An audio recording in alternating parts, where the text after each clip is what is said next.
नमस्कार, आप सभी का स्वागत है my green garden YouTube channel में। आज हम तैयार करेंगे नींबू की नर्सरी। नींबू को ऐसे नर्सरी तैयार करना बहुत सरल है।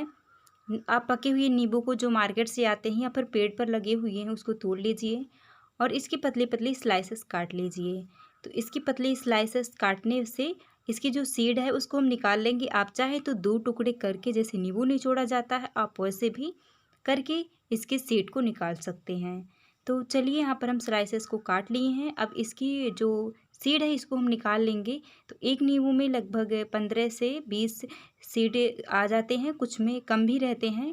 जो कुछ वैरायटी होती है जिसमें सीड बहुत कम रहते हैं और कुछ में थोड़ा ज़्यादा रहते हैं। तो इसकी हमें सीड को निकाल देना है। अब इसको हम धुल लेंगे। वैसे इसकी स्लाइसेस एक किस तरह से लगाया जाता है हम उसकी वीडियो बना चुके हैं, आप हमारे चैनल में देख सकते हैं जाकर।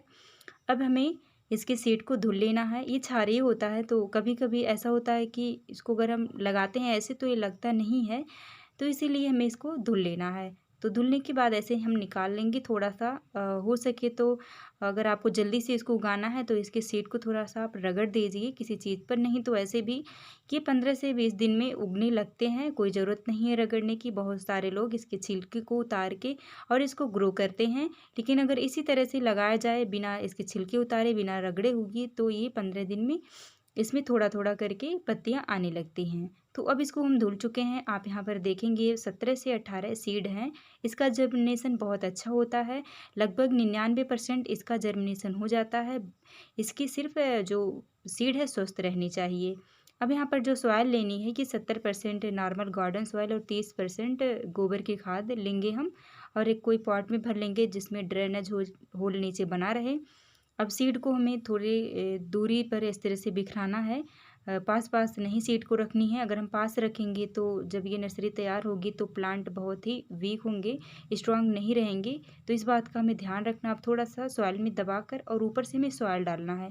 सॉइल बहुत ज़्यादा नहीं डालना, आधी से 1 इंच के करीब हमें सॉइल को डालना है। तो ऐसे सॉइल जो रहे भुरभुरी रहे, इसमें ज़्यादा ढीले या फिर कुछ इस तरह के ना रहें ताकि सीड को निकलने में दिक्कत हो।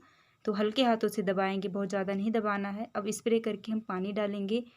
पानी को हमें हाथ से छिड़क कर स्प्रे करके डालना है, इकट्ठा नहीं डालना है। इकट्ठा डालने से जो सीड होती है एक साइड में इकट्ठा हो जाती है।